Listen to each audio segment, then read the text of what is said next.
Tandaan nyo ito, mga minamahal kong kapatid. Dapat maging handa kayo sa pagkikinig, dahan-dahan sa pananalita, at huwag agad magagalit. Sapagkat ang galit ay hindi nakakatulong sa tao para maging matuwid sa paningin ng Diyos.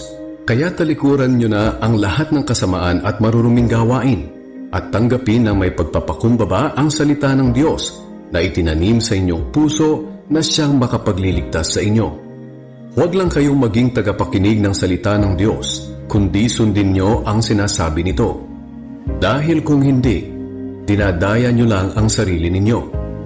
Dahil kung nakikinig lang ang isang tao sa salita ng Diyos, pero hindi naman niya tinutupad ang sinasabi nito, katulad siya ng isang taong tumitingin sa salamin na pagkatapos makita ang sarili ay umaalis at agad kinakalimutan ang ayos niya. Ngunit ang taong nagsasaliksik at tumutupad sa kautosang ganap na nagpapalaya at hindi tagapakinig lang na nakakalimot agad ay ang taong pagpapalain ng Diyos sa mga ginagawa niya. Kung may nag-aakalang siya ay relihiyoso pero hindi naman magawang pigilan ang dila niya, walang silbi ang pagiging relihiyoso niya at niloloko lang niya ang kanyang sarili.